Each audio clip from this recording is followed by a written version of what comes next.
বুঝি, সব বুঝি। গধূলি লগ্নের লালিমা আভায় নজর নিবিত্ত। সেই লালিমা আভা ভেদ করে অদূরে সারিবদ্ধ পাখিদের নিড়ে যাওয়ার তরজোর দেখা যাচ্ছে, যেন খুব তাড়া যাচ্ছে তাদের। কেউ হয়তো তাদের আশায় বসে আছে একটু অন্য তুলে দেবে বলে। বাসায় কি ছোট্ট ছানা রেখে এসেছে তারা? হয়তো সেই জন্যই তো তাদের এতটা তাড়া, এত ছুটাছুটি। সমবঙ্গে চনমনেই ভাব। আদ্রিতা ঠোঁট এলিয়ে হাসে, নিবৃষ্ট মনে পলক্ষীন চেয়ে রয় দূর আকাশ পানে। খানিক আগে বাসার ছাদে এসেছে সে, সাথে তার কাজিনরা। ছাদের মাঝ বরাবর পাটি পেতে বসে বড় মায়ের বানানো সিঙ্গারা খাওয়াতে ব্যস্ত তারা। মাহিম আরাফ তাদের ছাদের কর্নারে হাঁটাহাঁটি করছে আর সিঙ্গারা খাচ্ছে। খাওয়াতে ব্যস্ত মমির নজর হঠাৎ আদ্রিতার দিকে পড়লে সে চেঁচিয়ে ওঠে, এই আদ্রিতা, সিঙ্গারা খাবি না? ঠান্ডা হয়ে যাচ্ছে তো। আদ্রিতার মনোযোগ ভ্রষ্ট হলে বেজার চাহনিতে মৌমির দিকে চায়। গম গম আওয়াজে বলে, এবার চিৎকার করে বলার কি আছে? আমি কি কানে কম শুনি নাকি? মৌমি খেতে নিয়ে দাঁত কেলিয়ে হাসলো। পরক্ষণেই মনে সন্দেহের রেশ নিয়ে বলল, ইদানিং তোর লক্ষণ ভালো টেকছে না আদ্রিতা। শুধু অন্য মাংস হয়ে থাকিস। কি বলছিস না বলছিস বোঝা বড় ধাই। ইতিমধ্যে সকলের নজর আদ্রিতার দিকে। আদ্রিতা এতে খানিক বিচলিত হয়। মৌ হঠাৎ স্ফুট ভঙ্গিতে প্রশ্ন গলায় ছুধায়, প্রেমে পড়েছিস? পড়ে থাকলে বল আমাদের, ছেলে ভালো হলে তোর পাশ থেকে যথাসাধ্য হেল্প করব। আদ্রিতা অদেখা হাসে। প্রেমে তো পড়েইছে সে, তবে যার প্রেমে পড়েছে তার নামটা এখানে বলা অসম্ভব। নয়তো এখানে এই মুহূর্তে ছোটখাটো একটা বিস্ফোরণ ঘটে যেতে পারে। তাই সে ঠোঁট ফুলিয়ে গা ছাড়া ভাব দেখায়। এসব কি বলছো আপু? আমি আর প্রেম? ধুর, এই মৌমি একটা ফাজিল। ও সবসময় উল্টাপাল্টা কথা বলে আমার নামে। মৌ জানে মৌমি স্বভাব, তাই আর ঘাটল না আদ্রিতাকে। কিন্তু বর্ষা যেন সুযোগের সদ্য ব্যবহার করে তৎক্ষণাৎ নিজ মন্তব্য ছুড়ে, অনেকের প্রেমে পড়েছিস তাই তো? তোর না অনেকের পার্সোনালিটি খুব পছন্দ। একবার বলেছিলে না আমায়, ভালোবাসার কথাটা লজ্জায় এখন স্বীকার করছিস না। বুঝেছি তো। অনেক তোর কথা প্রতিনিয়ত জিজ্ঞেস করে আমায়। সেও তো কি ভীষণ পছন্দ করে। তুই বরং মনের কথাটা বলে দে, আর রাগটাগ করিস না। বর্ষার কথায় আহম্মক বনে গেল আদ্রিতা। এসব কি বলছে এসে? অনেককে সে পছন্দ করতে যাবে কোন দুঃখে? অনেক ছেলে হিসেবেই ভালো, তাই বলে? আদ্রিতা বর্ষার ভুল ধারণা ভাঙানোর জন্য ত্রস্ত মুখ খুলবে, তখনই ছাদের দরজার সম্মুখে দাঁড়ানো ব্যক্তিটাকে দেখে থেমে যায় যেন সে। পলক হয় স্থির। মুখের গহিনী হঠাৎ অজানা ভয়রা হানা দেয়। শরীর থরথর করে কেঁপে উঠে যেন আনুষ্ঠার অভিব্যক্তি দেখে। ভয়ে কোণ্ঠায় জড়সড় হয়ে শুধানো ঢোক গিলে সেদিকে ত্রস্ত নয়নি চেয়ে রয়। অক্ষি কঠোর বড় বড় হয়ে থমকে গেছে। হৃদয় মাঝে বইছে অশান্ত স্রোত। মুখটা চুপসে গেছে হঠাৎ। চোখের তারা স্থির হয়ে তাকে দেখে চলেছে। তীব্র শঙ্কায় ক্রমশ নিংড়ে আসছে ভিতরটা। সে আবারও তাকে ভুল বুঝবে না তো? আবারও কি তাকে রেখে অনেক দূর চলে যাবে? মনটা ভার হয়ে আসে আদ্রিতার। শুকনো ঢোক গেলে আদিবের হঠাৎ আগমনে সমস্ত চিন্তা ভাবনারা এলোমেলো হয়। অস্থিরতায় হাঁসফাঁস করে। ছাদেও উপস্থিত সকলের সজাগ দৃষ্টি এই মুহূর্তে আদিবের দিকে নিবদ্ধ। এখানে এভাবে আচমকা তাকে কেউই আশা করেনি। সকলেই রীতিমতো ভরকে আছে বলা যায়। আদিব তাদের সকলের বড়, তাই আলাদা সম্মান করে তারা তাকে। প্রয়োজন ব্যতীত তার সঙ্গে বেশি কথা বলতে তাদের কাজিনদের মধ্যে কেউ সাহস পায় না। তার রাগ সম্পর্কে অবগত সবাই, এই জন্যই তটস্থ থাকে সর্বদা। আর তারাই উপস্থিতিতে প্রেম বিষয়বস্তু সম্পর্কে আলোচনা তো তারা কোনো ক্রমেই করতেই পারবে না। এখানের আলাপন আদিব শুনে নিয়েছে কিনা কে জানে। সকলেই ভীত শঙ্কিত হয়ে দৃষ্টি নিচু করে। জড়তায় বেড়া চালে আচ্ছন্ন হয়ে তার সাথে দৃষ্টিতে দৃষ্টি মেলাবার সাহস পায় না। তবে বেশিক্ষণ তাদের অস্বস্তিতে গাঁট হয়ে বসে থাকতে হয়নি। মিনিটখানিক সরু নয়নে সবাইকে পর্যবেক্ষণ করে আদিব যেভাবে এসেছিল ঠিক সেভাবেই সেখান থেকে প্রস্থান করল। তার গটগট পায়ে দ্রুত পদচারণ থেকে দৃষ্টি ফিরিয়ে মমি আচমকা শঙ্কিত নয়নে বলল, ভাগ্যিস ভাইয়া কিছু বলিনি, নয়তো এখন তোর খবর ছিল আদ্রিতা। নিজস্ব ভাবনায় ডুবন্ত অদ্রিতা হঠাৎ নড়ে চড়ে বসে। বড় বড় চক্ষু মেলে মৌমির দিকে নিরদম্য ভঙ্গিতে চায়। ভ্রু কুচকিয়ে জিজ্ঞেস করে, আরে কি করেছি, আমার খবর কেন করবে? মৌমি মুখ বাঁকিয়ে জবাব দিল রয়ে সই। আপনি যে প্রেমে পড়ে কবিদের মতো দিন দিন উদাস হয়ে যাচ্ছেন, তা জেনেও আদিব ভাইয়া চুপ থাকবে বুঝি? দেখ, চাচ্চুর কাছে না আজ বিচার চলে যায়। আদ্রিতা মহা বিরক্ত হলো। কি বাজে বকে যাচ্ছে এ সবাই। মেজাজ গরম হচ্ছে। মৌমিকে মুখের উপর করা কথা বলে দিতে ইচ্ছে হচ্ছে, কিন্তু মনের দোনা মোনায় তা পারছে না। ওরা না আবার সন্দেহ করে বসে। তাই নিজেকে যথাসাধ্য শান্ত করার প্রয়াস চালালো। প্রলম্বিত শ্বাস ছেড়ে বেজার মুখে সরলতার ছাপ বসিয়ে স্বগতোক্তি করলো। অনেক ভাইয়াকে আমি পছন্দ করি না। শুধু শুধু ভুল বুঝছো তোমরা। যেখানে আমি কোনো অপরাধী করিনি সেখানে কাউকে ভয় পাওয়ার তো প্রশ্নই আসে না। পুনরায় এমন কথা আমায় আর বলতে এসো না। যথাসাধ্য জবাব রেখে আদ্রিতা কাল বিলম্ব না করে অসন্তুষ্ট মনে আড্ডাস্থল থেকে উঠে গেল। মৌমি, মৌ, বর্ষা আদ্রিতার প্রস্থান দেখে একে অপরের দিকে দৃষ্টি বিনিময় করে হতাশার নিঃশ্বাস ফেলল। পরক্ষণে তারাও উঠে দাঁড়িয়ে ছাদ ত্যাগ করলো নির্বিকার চিত্তে। আকাশটা কালো আধারে ছেয়ে গেছে। দিনের আলো মিলিয়ে গিয়ে রাতে নেমেছে পুরো শহরে। সন্ধ্যার পরবর্তী সময় যে যার ঘরেই ব্যস্ত। লাইট জ্বলছে বাসার প্রতিটি রুমে। কোনায় কোনায় বাসার আনাচে কানাচে আলোক তীব্রতায় জ্বলজ্বল করছে। শুধু আলোকহীনতায় ডুবে আছে আদিবের সুবিশাল কামরা। অন্ধকারচ্ছন্ন রুম, নিস্তব্ধ, নীরব সব কিছু। ঘুটঘুটে অন্ধকারে এক হাত সামনের দৃশ্যপট অস্পষ্ট। দরজা জানালা চাপিয়ে লাইট অফ রেখে সে ক্ষোভে ফুঁসছে রীতিমতো। ভয়ঙ্কর কিছু করার ইচ্ছে ক্রমশ হৃদয়ে হানা দিচ্ছে। বিক্ষিপ্ত মনে এলোমেলো চিন্তা ঘুরপাক খাচ্ছে অনবরত। বুকে ক্রোধের আগুন দাউ দাউ করে জ্বলছে। চোখ ঠিক করে বেরোচ্ছে সে। অনিক নামটাই এত বছর পর আদিবকে বাধ্য করেছে ঢাকায় ফিরতে। নিজ শহরে এসে ফিরত, তবে আরও কিছুটা দিন পর, একেবারে প্রস্তুতি নিয়ে। কিন্তু মায়ের মুখে যখন অনিকের ব্যাপারে জানলো, তখন একদম ঠিক থাকতে পারেনি সে। চরম ক্রোধে উন্মত্ত, রাগের হাতি সহ্যে দিশেহারা ছিল। তারপর ধীরে সুস্থে খোঁজ নিয়ে যখন জানতে পারলো আদ্রিতা ও অনেককে পছন্দ করে, সেই সময়টাই নিজের মধ্যে ছিল না আদিব। বুকের কোণে চিনচিনে ব্যথায় উদয় হয়েছিল। প্রতিটা ক্ষণ দহন যন্ত্রণায় তিলে তিলে শেষ হয়েছে সে। সেদিন থেকে খুব শুধু দিন গুনেছে কবে ফিরবে আর কবে এই সব কিছুর সমাপ্তি ঘটাবে। কিশোর বয়স থেকেই আদ্রিতাকে নিজের বুকে স্থান দিয়েছে আদিব। তখনই সে অবুঝ আদ্রিতার প্রেমে মত্ত হয়েছিল, আবেগে ভেসে গিয়েছিল একেবারে। তবু মনকে হাজারবার বুঝ দিয়েছে, কিন্তু তাতে আশানুরূপ ফলাফল পায়নি। মন থেকে বিলুপ্ত করতে পারেনি তাকে। আদ্রিতার মায়া এখনো কাটিয়ে উঠতে পারেনি সে। তার মায়া কারা চাহনিতে এখনো সে খুন হয়। ইচ্ছে করে আদুরে মুখটাতে একবার বুকের ভেতরটায় লুকিয়ে রাখতে, যেন কেউ হাত বাড়াতে না পারে তার দিকে, কারণ নজর যেন নিবদ্ধ না হয় তার প্রাণপ্রিয়সীর দিকে। অন্তপটে যাকে এতটা ভালোবাসায় মুড়িয়ে রাখে সর্বক্ষণ, আর সেই কিনা অন্য কারোতে মত্ত। এটা তো মেনে নেওয়া যায় না। অন্তর জ্বালায় ভিতরটা দগ্ধ হয়, অসহ্য লাগে সব কিছু। সমস্ত রাগ অভিমান আদ্রিতা নামক রমণীটির উপরে গিয়ে জমা হয়। আক্রোশে অন্ধ হয়ে তাকে অনিঃশেষ করতে ইচ্ছে হয়, কিন্তু একটা কারণই পারে না। এসেছে থেকেই মেয়েটার চোখের ভাষা তাকে বারবার ভুল প্রমাণিত করে। প্রচণ্ড দ্বিধাবোধে ভোগায়। অস্থিরতার তীব্র স্রোত বয় অন্তরপুরে। আদ্রিতা কি কোনোভাবে তাকে পছন্দ করে? তার চাহনি হাবভাব তো তাই বোঝায়, কিন্তু তবু মনে সন্দেহের রেশ বিরাজমান। স্পষ্ট তো বুঝতে পারে না আদ্রিতার মনের আকাঙ্ক্ষা।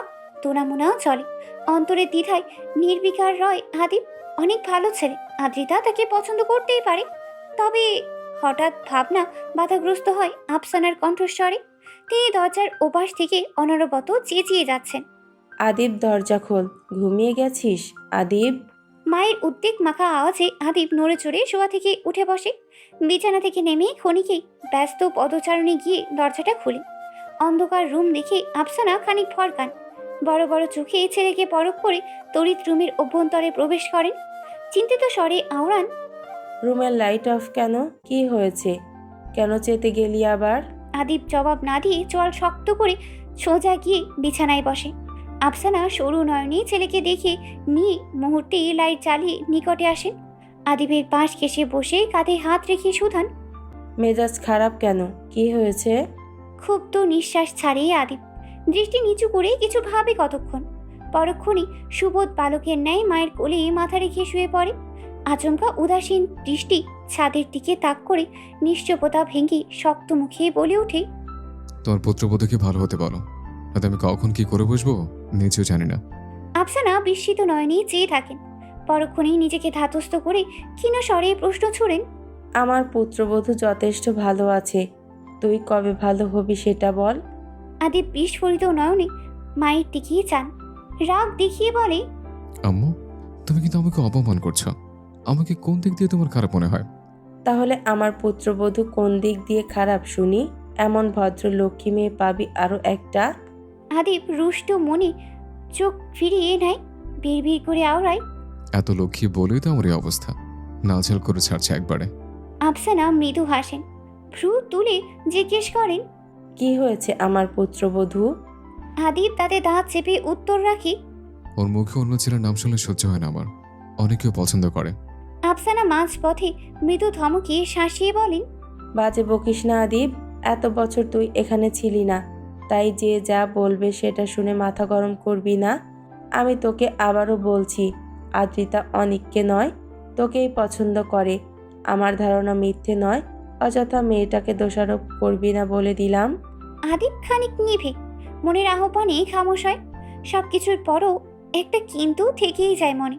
তার ভাবনা যদি সঠিক হয় তবে আদ্রিতার ওপর অপ্রীত সমস্ত দোষ নিজ মাথা পেতে নেবে, আর যদি না হয় তাহলে ওকে চরম মূল্য দিতে হবে। ছেলের মুখায়ব খেয়াল করে দীর্ঘশ্বাস ছাড়েন আফসানা। আদিবের ঘন চুলের ভাঁজে হাত ডুবিয়ে আনমনা হয়। হঠাৎ শান্ত চোখে মায়ের দিকে চাইল আদিব। ঠোঁটে মৃদু হাসির রেখা ঝুলিয়ে স্বগতোক্তি করল, ওর ব্যাপারে কিছু বললে আমার খেপে যাও কেন? সম্বিত পেয়ে আফসানা গরম চোখে তাকান। ছেলেকে জবাব দেন অবলীলায়, তো খেপাবো না। ভোলা ভালা মেয়েটাকে তুই যা নয় তাই বলে যাবি আর আমি চুপ করে শুনবো? এমনটা কখনো হবে না। আদিবের ঠোঁট প্রসারিত হয় এ যাত্রায়। মায়ের নিকট দুদণ্ড বসলেই শত মন খারাপ দুশ্চিন্তা অটোমেটিক খাওয়া হয়ে যায় তার। মাকে নিজের বন্ধুর মতো মনে হয়। বড় হওয়ার পর ছেলেদের অবশ্য মায়ের সঙ্গে এত বেশি সাক্ষাৎ থাকে না, ধীরে ধীরে দূরত্বও বাড়ে। তবে আদিব দূরত্ব বাড়ায়নি, সমস্ত রাগ ছাড়ে মায়ের নিকট। আবার মনের লুকায়িত ব্যথাগুলো মায়ের কাছে প্রকাশ করে অনায়াসে। অতঃপর মমতাময়ী মা ছেলের কষ্টের গভীরতা বুঝে সমাধান খুঁজেন হন্য হয়ে। আদরে শাসনে ছেলেকে বোঝান কোনটা তার জন্য মঙ্গলজনক।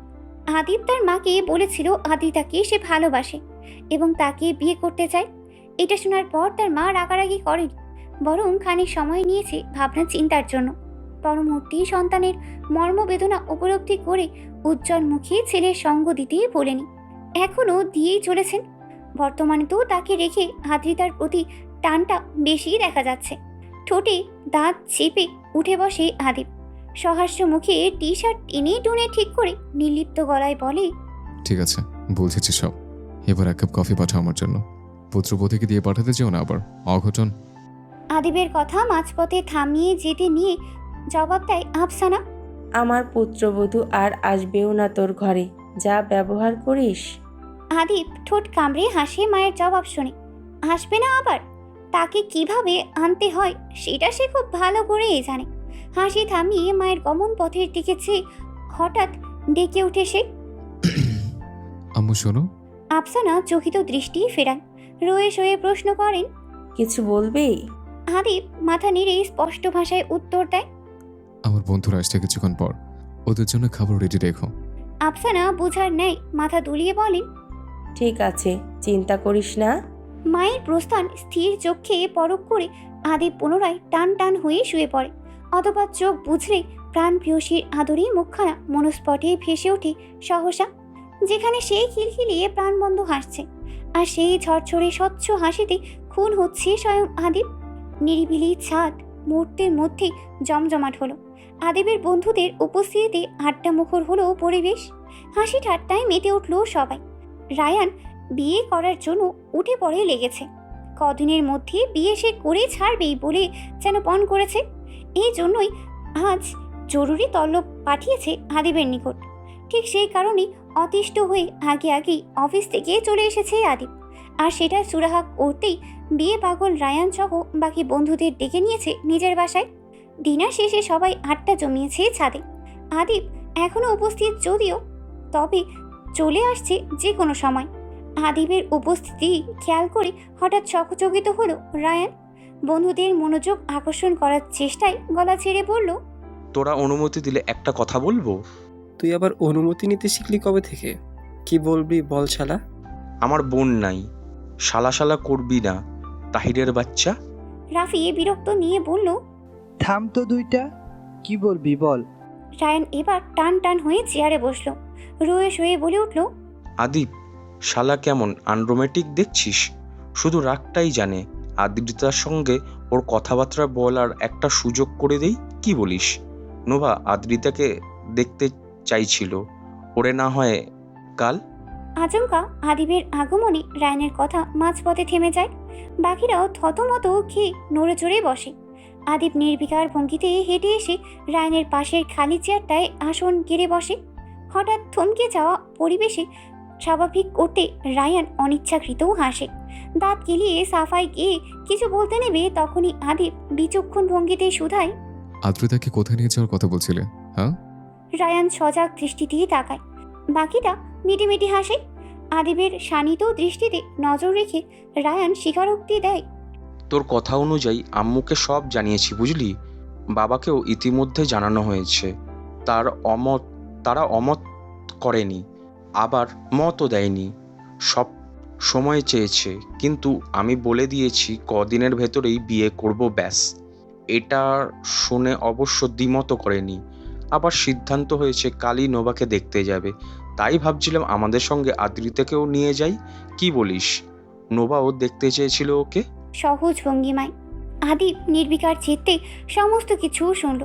দৃষ্টি অদূরে রেখে চুপচাপ বসে রইল। বন্ধুরা সব মুখিয়ে থাকলো তার জবাব শোনার প্রত্যাশায়, কিন্তু আদিবের অভিমুক্তি সুবিধার লাগলো না তাদের কাছে। ক্ষণিকেই সিফাত ধৈর্য হারালো। নিশ্চুপ আদিবের উদ্দেশ্যে গমগমে স্বরে বলল, ভাই কিছু বল, এমন নিরামিষের মতো হাব ভাব করস কেন? বন্ধুদের অভিপ্রায় বুঝতে বেশিক্ষণ লাগলো না আদিবের। ওরা যে ইচ্ছাকৃত আদ্রিতাকে নেওয়ার পায়তারা করেছে সেটা তার জানা। সব বুঝেও অবুঝের ভান করলো সে। ওদের উদ্দেশ্যে সম্বন্ধে কিছুটা ধাঁচ করতে পেরেছে। এবার না হয় তাদের আশকারায় সাড়া দেওয়া যাক। আদিব গম্ভীরতা বজায় রেখে সবাইকে এক পল দেখে নেয়। অতঃপর প্রতিউত্তর করে মেঘ মন্ত্র আওয়াজে, যাকানের প্রসঙ্গ উঠেছে তাকে গিয়ে জানা, তখন সে যেতে চাইলে যাবে, সেখানে আমি বাধাতে ওরকে। আদিবদের দোতলা বাড়িটায় আজ রমরমা অবস্থা বিরাজমান। হাসি আহমদের মুখরিত হয়ে আছে আনাচে কানাচে। প্রফুল্ল চিত্তে একে অপরের সঙ্গে বাক্যলাপে মগ্ন সবাই। আদিবের চার বন্ধুই তার থেকে সম্পূর্ণ বিপরীত স্বভাবের। আদিব যেখানে গম্ভীরতা বজায় রেখে খুব মেপে কথা বলে, সেখানে তার বন্ধুরা একদম ফ্রি মাইন্ডে। যেখানেই যাক অবলীলায় সবার সাথে সহজে মিশে যায়। মুহূর্তে ভাব ভু জমিয়ে ফেলে সবার সাথে। আদিবের পরিবারের লোকজন সঙ্গে অবশ্য পূর্ব হতেই তাদের ভালো সম্পর্ক বিদ্যমান। ঘন ঘন আসতে সখ্যতা আরও বেড়েছে। রায়ান উচ্ছ্বাসের সহিত সবাইকে নিজের বিয়ের ব্যাপারটা জানিয়েছে। সকলেই এই সংবাদ শুনে নিজেদের খুশি প্রকাশ করেছে। কিভাবে কি ভালো হবে সে সম্পর্কে উপদেশ দিয়েছেন গুরুজনরা। আদিব টান টান হয়ে ড্রয়িং রুমের সোফায় বসে আছে। তার দৃষ্টি বিচরণ করছে বন্ধুদের মুখোভাবে। তার পরিবারকে সংক্ষেপে বিয়ের ব্যাপারটা জানিয়ে বেরোনোর কথা ছিল তাদের, অথচ তার বন্ধুদের একখান কাণ্ড দেখো। এক একজন গল্পের আসর সাজিয়েছে রীতিমতো। আদিবের গম্ভীর মুখী বাবা চাচাদেরও বশ করে এটা সেটা জিজ্ঞেস করায় ব্যস্ত তারা। কর্মজীবন সম্পর্কিত আলাপে তারা যখন মত্ত, তখনই বিপরীতে উঠে দাঁড়ায় আদিব।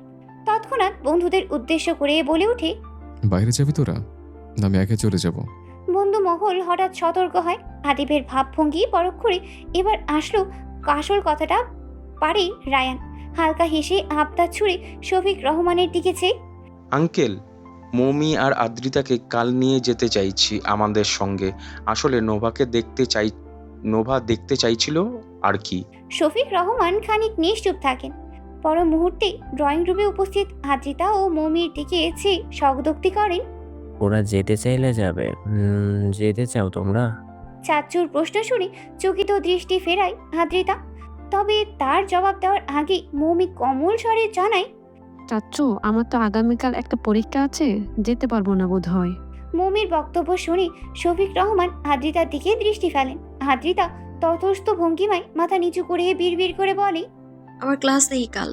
মেয়েদের উত্তর শুনে শফিক রহমান মৃদু শ্বাস ছাড়লেন, অতঃপর স্বল্প হাসিতে অনুমতি দিলেন। মৌমি তো যেতে পারবে না, আদ্রিতা যাক তবে। কাল আদিবের সঙ্গে পাঠিয়ে দিব তাহলে। রায়ান তৎক্ষণাৎ ওপর নিচ মাথা ধরে আমোদিত স্বরে বলে, জি আঙ্কেল, ওর সঙ্গে পাঠিয়ে দিবেন। এই কথা শুনে আদ্রিতা কুণ্ঠায় হাঁসফাঁস করলো। কি মুসিবত! বদমেজাজি লোকটার কাছাকাছি ঘেঁষতে চাইছে না সে, অথচ বারবার তার সঙ্গে জুড়ে দেওয়া হচ্ছে তাকে। এখন কি উপায়? কাল না জানি কেমন হাব ভাব করে সে, বদলোক একটা। মনে মনে মুখ বাঁকালেও উপর থেকে নির্বিকার রয় আদ্রিতা। চোরা দৃষ্টিতে লোকটার ভাবভঙ্গি পরখ করে ঠোঁট কোঁচকায়। আদ্রিতাকে নেবার সম্মতিটা পাওয়ার পর আর এক সেকেন্ডও উঠতে দেরি করেনি আদিবের বন্ধুরা।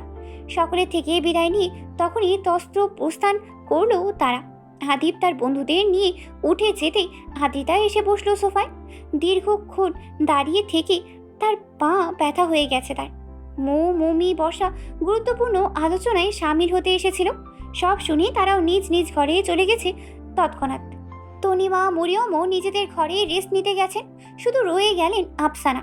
আদ্রিতা বড়দের আড্ডা স্থলের মাঝে সোফার এক কোণে বই হাতে চুপচাপ বসে রইল। পড়ায় মনোযোগী হওয়ায় তীব্র প্রচেষ্টা, কিন্তু হঠাৎ তার মেঝো চাচ্চুর করা একটা প্রশ্নেই মনোযোগ বিঘ্ন ঘটল। সচকিত হয়ে তাকালো। আশিক রহমান তার বড় ভাইকে প্রশ্ন ছুড়লেন, ভাইজান, আদিবের বিয়ে নিয়ে কিছু ভাবছেন? ছেলে তো এখন নিজের লক্ষ্যে পৌঁছেছে, এবার না হয় মেয়ে দেখা শুরু করি, কি বলেন? এক্ষুনি নয়, আরো কিছুটা দিন যাক। সবাই তো চাকরিতে জয়েন করেছে, এখনই এসব আলোচনা করা ঠিক হবে না। সময় দিক ওকে। ভাইয়ের মতামত শুনে সম্মতিতেই মাথা নাড়ান দুই ভাই। আদ্রিতা হঠাৎ বিচলিত হলেও খানিক স্বস্তি পায় বড় চাচ্চুর জবাবে। তবে আচমকা তার বাবার ডাকে হক চকিয়ে তাকায় সে। আদ্রিতা। জি আব্বু। সাদিক রহমান মিষ্টি করেই হাসেন। মেয়ের উদ্দেশ্যে তখন আবদার ছুড়েন, তোমার স্পেশাল চা আমাদের জন্য এখন করে নিয়ে আসো তোমা। আবতরের সহিত আদ্রিতা ঠোঁট এলিয়ে হেসে তড়িৎ জবাব দেয়, জি আব্বু, যাচ্ছি। আদ্রিতার বানানো মশলাদার চা বাড়ির সকলেই পছন্দ করেই বলা যায়। চা বানানোর প্রসঙ্গ এলেই হুম্বি তম্বি করে আদ্রিতাকে ডাকা হয়। আদ্রিতাও আনন্দ ও উচ্ছ্বাসে সব সময় চা করে দেয় তাদের। এতদিনে সবার প্রশংসা শুনে শুনে অভ্যাস হয়ে গেছে তার। তবে বিশেষ জনের প্রশংসার বাণী শুনতে এখন মন মরিয়া। সে কবে সেই অমূল্য বাণী উচ্চারণ করবে? শোনাবে কি কখনো? কে জানে। স্নিগ্ধ সকাল, সূর্য কিরণ পাতার ফাঁক ফোকর গুলি উঁকি ঝুঁকি দিচ্ছে। নাতিশীতোষ্ণ আবহাওয়া, হালকা শীতে রোদের আমেজ তনু মন চনমনে করে তুলেছে। কোমর অবধি ঘন কালো চুল ছেড়ে রাখা, ত্রস্ত হাতে চিরুনি দ্বারা চুল বাঁধার মতো রত আদ্রিতা। দক্ষ হাতে ক্ষণিকেই চুলগুলো খোপা বেঁধে নীল রঙা হিজাবটা হাতে নিল। গায়ে নীল সাদা মিশ্রণের সালোয়ার কামিজ জড়ানো, তার সঙ্গে ম্যাচিং করে নীল রঙা হিজাব তৎক্ষণাৎ মাথায় মুড়িয়ে নেয়। পরক্ষণে মুখে হালকা পাউডার, ঠোঁটে লিপ বাম লাগিয়ে তড়িৎ নিজের হাত ব্যাগটা খোঁজায় মগ্ন হলো। ঘুম থেকে জাগতে আজ বেশ দেরি করে ফিরেছে সে। অথচ অন্যদিকে আদিব কখন থেকে রেডি হয়ে ড্রয়িং রুমে বসে আছে। আজ না এই লোক তাকে তীব্র অপমান করে ছাড়ে। আদ্রিতার মনেই ছিল না যাবার কথা, আর কেউ ডেকেও দিল না তাকে। কি আশ্চর্য! এখন দেরি করার অপরাধে বকা তো খেতে হবে তাকে। আদ্রিতা তাড়াহুড়ো ভঙ্গিমায় ব্যাগটা হাতে নিয়ে বুক ফুলিয়ে দম ছাড়ে। নিজ প্রতিবিম্ব আরেকবার আয়নায় দেখে নেয়। অতপর আর কোনো দিকে নজর না দিয়ে এক বুক সঞ্চয় দ্বিধা নিয়ে সে সোজা নিচে নামার উদ্দেশ্যে পা বাড়ায়। গুরুগম্ভীর মুখে মায়ের উপদেশ শ্রবণ করছে আদিব। তার হাতে একটা কাঁচের প্লেট, সেই প্লেটে থাকা রুটি গোস্ত নির্বিকার চিত্তে গলগতকরণ করে মায়ের কথায় হু হা করছে সে। আফসানা এক পর্যায়ে ভ্রু বাঁকান। ছেলের নির্লিপ্ত ভঙ্গি বড্ড অপছন্দ তার, অথচ ছেলেটা সবসময় এমনই করে। তিনি বেজার মুখে স্বগতোক্তি করেন, কি হু হা করছিস? ভালোভাবে উত্তর দেওয়া যায় না? আদ্রিতাকে কড়া কথা শোনাবি না বলে দিলাম। ও কাঁদলে কিন্তু তোর খবর আছে, ঠিকভাবে বাসায় পৌঁছে দিবি। আদির এবার মুখ খোলে, অসহায় নেত্রে নিচু কণ্ঠে জবাব দেয়। এক কথা কয়বার বলো, শুনতে পাচ্ছি তো আমি। তোমার কথা অনুযায়ী সব হবে। এবার মহারানীকে আসতে বলো, লেট হচ্ছে আমার। আদিবের মুখায়ব দেখে খানিক হাসলেন আফসানা। আদ্রিতাকে ডাকার জন্য উঠে পা বাড়াতেই তাকে সিঁড়ি বেয়ে নিচে নামতে দেখা গেল। আফসানা হালকা হেসে আদুরে স্বরেই ডাকলেন, আয় আদ্রিতা, খাইয়ে দি। আদ্রিতা নীরব পদচারণে মাথা নুয়ে আফসানার কাছে এসে দাঁড়ালো। পরক্ষণেই সোফার এক কোণে গুটিসুটি হয়ে বসলো। অতঃপর আদিবের দিকে নজর পড়লে থমকে যায় তার পৃথিবী। দুরু দুরু কম্পন অনুভব হয় বুকের ভেতরটায়। আদিবকে দেখা মাত্র সমস্ত লজ্জারা ঘিরে ধরে তাকে। শুকনো গলা ভেজাতে ঠোক গিলতে হয় বহুবার। এমন কেন হয়? আগে তো এমন অনুভূতি হতো না। এখন আদিবকে সে ভালোবাসে বলে তাই? ভালোবাসার মানুষটাকে দেখা মাত্রই এমন দম বন্ধকর অনুভূতিতে পৃষ্ঠ হতে হয় বুঝি? আদ্রিতা মাথা নিচু করে আর একবারও চেয়ে দেখে না জলদ গম্ভীর লোকটাকে। মৌমি বড্ড বদ, তার সঙ্গ দিল না। সে থাকলে তো এত অস্থির হতো না তার।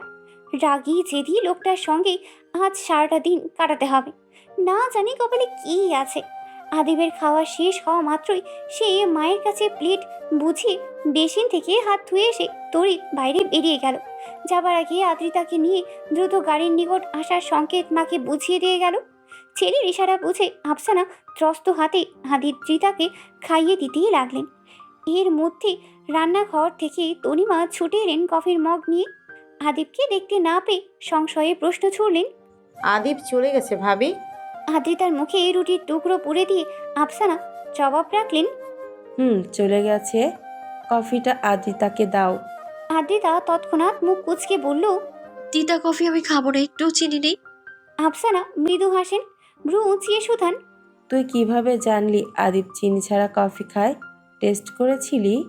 বড় মায়ের প্রশ্নে থতমত খায় আদ্রিতা। ধরা পড়ে যাওয়া দৃষ্টি এদিক সেদিকে করে। কৌতূহল বশত সত্যি সে একদিন আদিবের কফি টেস্ট করেছিল, কিন্তু তখনই মুখটা তার একদম টেকটুটে হয়ে যায়। এই স্বাদ সে ভুলবে কিভাবে? এমন কফি কিভাবে খায় মানুষটা? এসব খায় বলেই তো তার মুখ দিয়ে সবসময় তিতা তিতা কথা বের হয়। নিজের ভাবনা থেকে বেরিয়ে এসে মিনমিনে স্বরে জবাব দিল আদ্রিতা, না মানে ওই দিন চেখে দেখেছিলাম। আফসানা আলতো হাসেন, তবে কিছু বলেন না। আদ্রিতাকে খাওয়ানো শেষ করে হাত ধুয়ে যান। আদ্রিতা তখন জহুরি নজরে বাসার আনাচে কানাচে চোখ বোলায়। তার কাজিনরা কেউ বাসায় নেই। ইন্টার ফার্স্ট ইয়ারে পড়া মাহিম কলেজে, মৌমি মৌ বর্ষা ভার্সিটি চলে গেছে, আর তার বাবা চাচারা অফিস যাওয়ার পথে আরাফকে স্কুলে নামিয়ে দিয়ে গেছে। শুধু সেই বেকার বসে আছে। আদ্রিতা হতাশার শ্বাস নিলে মায়ের আগমন লক্ষ্য করল। তিনি কফির মগ নিয়ে পুনরায় এসেছেন। এবার সোজা তার সামনে দাঁড়িয়ে বলে ওঠেন, নে ধর, চিনি মিক্স করেছি, জলদি খা, আদিপ অপেক্ষা করছে তো। মাকে এক পলক দেখিয়ে আদ্রিতা কফির মগ নিল। তখনই বাইর থেকে গাড়ির হর্ন আওয়াজ এলো। আদিম নিশ্চয়ই খেপেছে। আদ্রিতা কফিতে কয়েক চুমুক দিয়ে চটজলদি মায়ের হাতে কফির মগ ধরিয়ে দিয়ে দাঁড়ালো। তৎক্ষণে আফসানাও উপস্থিত। দুজনেই আদিব নামক কঠোর পুরুষের অভিশুদ্ধি বুঝে ব্যস্ত পায়ে বাড়ির বাইরে গেল। তাদের পিছু তনিমাও ছুটে এলেন। আদ্রিতা তখন গাড়ির কাছাকাছি চলে গেছে প্রায়।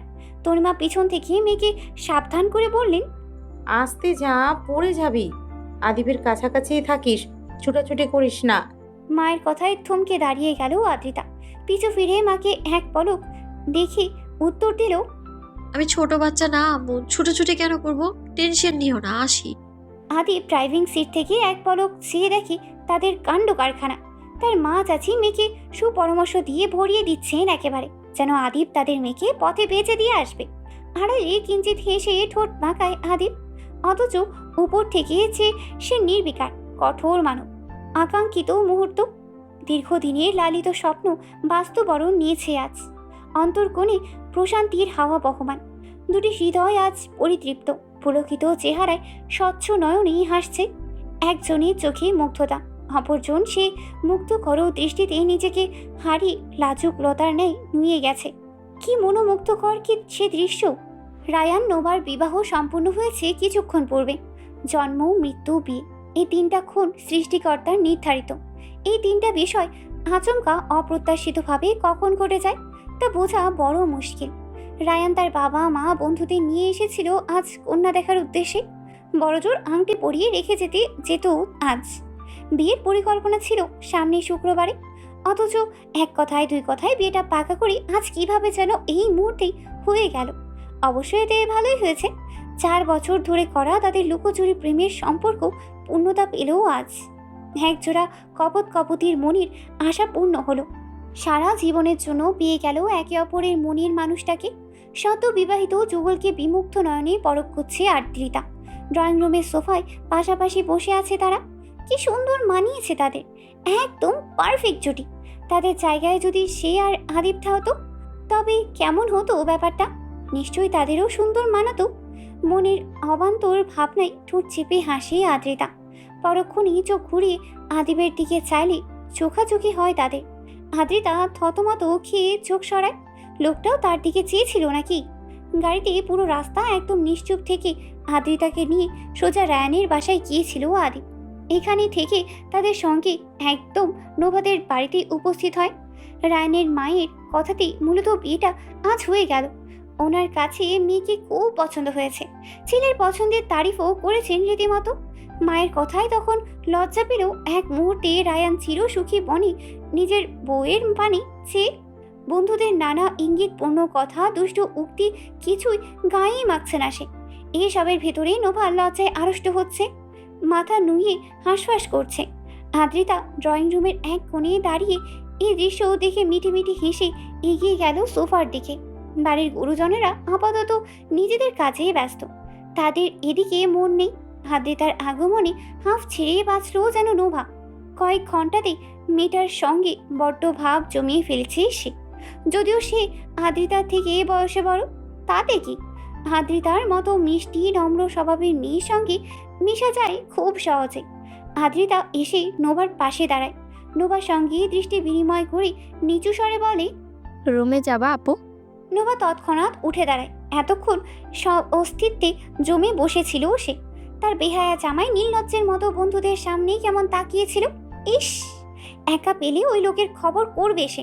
নোভা তড়িৎ মাথা দুলিয়ে আদ্রিতার হাত ধরে বলল, চলো যাই। নোভার দিকে চেয়ে রায়ান অসহায় নেত্রে বলে উঠল, বউ, এটা কিন্তু ঠিক হলো না। রায়ানের অসহায় সুর শুনে আদ্রিতা তখন খিলখিল করে হেসে দিল। অথচ নোভা পাত্তা না দিয়ে গট গট পায়ে চলে গেল। আদ্রিতার হাসি দেখে রায়ান খানিক লজ্জা পেয়ে ঘাড় চুলকায়। অতঃপর দৃষ্টি ফিরে আদিবের দিকে চাইতেই দুষ্টু হাসে। আদিব তখন নিষ্পলক দৃষ্টিতে আদ্রিতার চেয়ে যাওয়ার দিকে দেখছিল। বন্ধুদের নজরে নিবদ্ধ হতে আদিব নড়ে চড়ে বসে। রায়ান মিটিমিটি হেসে শুধায়, কি মামু, তুমি তো দেখি ডুবে ডুবে জল খাচ্ছ। আদিবের প্রতি উত্তর করার আগেই বাকি বন্ধুরা এক প্রকার ঝাঁপিয়ে পড়ল রায়ানের উপর। রাফি দাঁত খিঁচিয়ে বলল, ওরে আমার সুবধ বালক রে, তুমি কি করছিলে এতক্ষণ? বন্ধুদের সামনে বউয়ের দিকে তো ড্যাব ড্যাব করে তাকিয়েছিলা, শালা লুচ্চা কোথাকার। আবার আদিবারে বলো। রায়ান আজ খেপল না বন্ধুদের কথায়, বরং বিশ্বজয়ী হাসি হেসে বলল, নিজে বিয়ে করার বউয়ের দিকে তাকামো না তো তোর মতো অন্যের বইনের দিকে তাকামো? আমি রায়ান, এসব বাজে অভ্যেস আমার নেই। রাফি ভরকাল দাঁত খিঁচিয়ে রায়ানকে সাবধান করতে নেবে তার আগেই আদিব প্রশ্ন ছুড়ল, কার বোনের পিছে ঘুরেও? রাফি মাথায় হাত দিল। বাকিরা হু হা করে অট্ট হাসিতে ফেটে পড়ল। তখন আদিব সরু নয়নে ভ্রু যুগল কুচকে তাদের দেখায় ব্যস্ত। হাসির এক পর্যায়ে সিফাত কিছুটা ধাতস্থ হয়ে রাফির উদ্দেশ্যে ভ্রু নাচালো, মাফ চাই, মুখটা বন্ধ কর তোরা। কিন্তু তার দুষ্টু বন্ধুরা কি আর তার কথা শুনে? তাহির শয়তানি হেসে মুখ খুলল আচমকা। আদিব যেন ভিমড়ে খেল। চকিতে গাঢ় দৃষ্টিতে রাফিকে দেখল। রাফি যে সে দৃষ্টি দেখে ভয়ে শেষ। আদিব না খ্যাপাটে আচরণ দেখায় এখন। রাফি যখন অস্থিরতায় শঙ্কায় দুর্বল, সেই মুহূর্তে শোনা গেল আদিবের শীতল কণ্ঠ, মৌমিকে পছন্দ করিস? কবে থেকে? হকচকিত হয়ে রাফি ঘাড় ফেরালো। সরল স্বীকারোক্তি দিল রয়ে শয়ে, তুই যেদিন চট্টগ্রাম থেকে এলি সেদিন থেকেই। মৌমিতাকে ছোটবেলা দেখলেও তেমন মনে ছিল না, সেদিন প্রথম দেখেছিলাম। প্রথম দেখাতেই ভালো লেগেছে, তাই একটু নজর রাখছিলাম আর কি। আদিবের দিকে অপরাধী মুখে চাইল রাফি। আদিব সেই চাহনি দেখে মুখ আরও শক্ত করলো। রাফি বেশ ঘাবড়ে গেল। বাকি বন্ধুরা তখন রসিকতা করে বলল, রাফি মামুর প্রথম প্রেম বিনষ্ট করিস না আদিব, তোর বোন জামাই বানাইয়া ফেল। এই প্রথম বন্ধুদের রসিকতাপূর্ণ কথায় আমোদে প্রফুল্ল হলো রাফি। পরক্ষণে আদিবের দিকে খেয়াল করতেই মুখটা চুপসে গেল ফের। আদিব এখনো শানিত দৃষ্টি ছুঁড়ে তার দিকে চেয়ে আছে, যেন এক্ষুনি কাঁচা চিবিয়ে খাবে। রাফি কি বলবে বুঝতে পারছে না। সে কি খুব বেশি অপরাধ করে ফেলেছে? আদিব কি রুষ্ট হয়েছে তার প্রতি? মাফ চাইবে কি? মনে যখন নানা আশঙ্কা জন্মাচ্ছে, তখনই আদিব পুনরায় শুধালো, সত্যিকার প্রেমে পড়েছিস নাকি আজ আছে কাল নেই? এমন হলে আমি আমার বোনকে তোর হাতে দেব না। আদিব তার বন্ধুদের ভালো করেই চেনে, ওরা কখনো মানুষকে ঠকাবে না, এই বিশ্বাস তার আছে। তবুও রাফিকে ঝালাই করতে কথাটা বলল। রাফি এই কথার প্রেক্ষিতে বুদ্ধিদীপ্ত জবাব রাখলো, তুই তোর বন্ধুকে ভালোভাবেই চিনিস, আর যদি তোর পরিবার রাজি থাকে তবে আজই তোর বোনকে বিয়ে করতে আমি রাজি আছি। রায়ান তৎক্ষণাৎ দাঁত কেলিয়ে হেসে জবাব দিল, বাহ, কি জবাব! বন্ধু আমার প্রেমে পড়েছে, সাহসী হয়ে গেছে। আমি কোন জন্মের ভীতু ছিলাম? বিদ্যু নস বলেই তো আজ আদ্রিতার সঙ্গে মৌমিকে এখানে আনতে উঠে পড়ে লেগেছিলি। জবাব দিল তাহির। রাফি চুপ করে গেল পুনরায়। দৃষ্টি ঘুরিয়ে আদিবের দিকে চাইল, কাঁদো কাঁদো ভাব নিয়ে বলল, ভাই কিছু বল ওদের, কেমনে আমার মতো ভোলাভালা মানুষটারে নাজেহাল করছে। আদিব টান টান হয়ে বসলো, মৃদু শ্বাস ছেড়ে বলে উঠল, দুনিয়ায় মেয়ের অভাব পড়ছিল, আমার বোনের দিকে নজর দিতে হলো তোর? ওরে আমার ভাল লাগছে, এখন আমি কি করব? তুইও তো চাচাতো বোনের প্রেমে। মাঝপথে থামিয়ে চোখ রাঙিয়ে জবাব দিল আদিব, আমারটা টানবি না। তাহলে বোন জামাই হিসেবে মেনে নে, আমার মতো ভালো ছেলে আর একটাও পাবি? রাফির গর্বিত স্বর। বাকি বন্ধুরা মিটিমিটি হাসতে মাত্র। আদিব বিরক্ত হওয়ার ভান করেও পারল না। রাফির অসহায় ভাবভঙ্গি দেখে হাসি পেল তার। পরমুহূর্তেই কিঞ্চিত হেসে মতামত রাখল, সেটা পরে ভেবে দেখা যাবে, ধৈর্য ধরে থাক। উত্তপ্ত সূর্যটা পশ্চিম আকাশে হেলে পড়েছে ক্রমশ। সাফেদ রঙা আকাশ এখন লালিমা আভায় সজ্জিত। গোধূলি লগ্নের ভিড়ে সূর্যের এই ডুবো ডুবো সৌন্দর্য দেখে চক্ষু জুড়িয়ে যায়, শিহরণে লোমকূপ খাড়া হয়, অদ্ভুত আনন্দে মন প্রাণ দুলে ওঠে। বিকেলের এই শেষ ক্ষণে নোভাদের বাসা থেকে বিদায় নিয়ে রাস্তায় বের হয়ে আসে আদিবারা। বন্ধুদের সঙ্গে চট জলদি গাড়ির নিকটে এসে দাঁড়াতেই আদ্রিতার অবস্থান বুঝতে আদিব একবার পিছু ফিরে চায়। মাথা ঘুরতে স্থির হয় দৃষ্টি। সম্মুখে হাস্যরত অবস্থায় রায়হানের আম্মুর সঙ্গে হেঁটে হেঁটে আসছে আদ্রিতা। চোখে মুখে আনন্দের হিড়িক দেখা যাচ্ছে, প্রাণ খোলা হাসিতে বেশ স্নিগ্ধ দেখাচ্ছে তাকে। আদিব বিমুগ্ধ নয়নে পলকহীন চেয়ে রয় তার প্রাণ পেয়সীর পানে। আজ বড্ড টেনশনে ছিল সে আদ্রিতাকে নিয়ে। নিজের সঙ্গে নেওয়ার ফলে মেয়েটা না অসংকোচ বোধ করে। আজ কথা বলার মানুষ না পেয়ে হয়তো সারাটাক্ষণ মন মরা হয়ে থাকবে, কিন্তু তার ধারণাকে সম্পূর্ণ ভুল প্রমাণিত করলো আদ্রিতা। অচেনা হওয়ার সত্ত্বেও নোভা ও রায়ানের আম্মুর সঙ্গে ভালোই সখ্যতা গড়ে তুলেছে এক দেখাতেই, আর এতেই যেন আদিব হাঁপ ছেড়ে বাঁচল। নিশ্চিত মনে বন্ধুদের সাথে সময় অতিবাহিত করতে পেরেছিল পুরোটা সময়। আদ্রিতা কাছাকাছি এসে দাঁড়ালে চক্ষু ফেরায় আদিব, তবে আর চোখে খেয়াল করে মেয়েটা তার পাশেই এসে জড়সড় হয়ে দাঁড়িয়েছে। তা দেখে আদিব প্রফুল্ল চিত্তে সোফা হয়ে দাঁড়ায়। এক পলক আদ্রিতাকে দেখে নিয়ে সামনে নজর দেয়। নোভার পরিবারের লোকজন বিদায় দিতে এ অবধি এসেছেন। হাসি মুখে তারা সবাইকে পুনরায় আসার আহ্বান জানাতেই রায়ানের মা রোকসানা বলে উঠলেন, আসছি, তবে আমার বৌমাকে নিয়ে যেতে আবার তো আসতেই হবে। নোভার বাবা অমায়িক হেসে বললেন, সে তো অবশ্যই, সাবধানে যাবেন। সবাই যখন যাওয়ার জন্য রেডি, তখন রোকসানা বেগম হঠাৎ এগিয়ে এলেন আদ্রিতার দিকে, হেসে শুধালেন, যাবে আমার সাথে? মৃদু হাসলো আদ্রিতা, প্রতি উত্তরে বলল, অন্য কোনো দিন আন্টি, আজ যাই। আদিব রায়ানের সঙ্গে বাসায় এসো। আর তোমার বোনকে এখন বাসায় পৌঁছে দিয়ে তারপর কোনো কাজে যেও, মেয়েটাকে একা ছেড়ো না। আদিব জবাবে বিনম্র ভঙ্গিতে মাথা দুলালেও মনে মনে চরম বিরক্ত হলো। বোন শব্দটা ধারালো তীরের ন্যায় বুকে এসে বিদ্ধ হলো যেন। বিতৃষ্ণায় মুখ কুচকালো সে। আদিবের সেই মুখভঙ্গি দেখে দাঁত কেলিয়ে হাসলো তার বন্ধুদল। ওদের হাসির কারণ উদ্ঘাটন করতে না পেরে রোকসানা বেগম আহম্বকের ন্যায় হেঁটে নিজেদের গাড়িতে উঠে বসলেন তৎক্ষণাৎ। মায়ের প্রস্থানে রায়হান হাসি থামিয়ে টান টান ভঙ্গিমায় দাঁড়ালো। অতঃপর চোখ টিপে আদিবাকে উদ্দেশ্য করে বলল, বোনকে নিয়ে বাসায় চলে যা আদিব, আমরা আসছি। এই চল আদ্রিতা, আসছি। হ্যাঁ। চুপচাপ নির্বোধ বনে দাঁড়িয়ে থাকা আদ্রিতা এস্ত মাথা নেড়ে জানালো, জি ভাইয়া। বন্ধুরা সব অপর গাড়িটাতে উঠে গেলে আদিব তব্দ শ্বাস ছেড়ে নিজের গাড়িতে উঠে বসে। আর গাড়ির বাইরে আদ্রিতা বিভ্রান্ত হয়ে দাঁড়িয়ে থাকে। তাকে একবার উঠতেও বলল না। কেমন মানুষ, তাকে রেখেই কি চলে যাবে নাকি? আদ্রিতা ভয় পায়। দুপা এগিয়ে এসে দ্রুত পেছনের সিটের দরজা খুলতে নেয়। তখনই আদিবের গমগমে কঠোর স্বর ভেসে আসে, আমি তো ড্রাইভার নই, সামনে এসে বস। এক কথা কয়বার বলতে হয় তোকে? আদ্রিতা চমকে ওঠে আদিবের ধমকানো স্বরে। হৃদয়ের স্পন্দন জোরালো হয়। অভিমানে নিমিষেই মুখটা কালো হয়ে আসে। কথাটা তো ভালোভাবেও বলা যেত, এমন ধমকানোর কি আছে?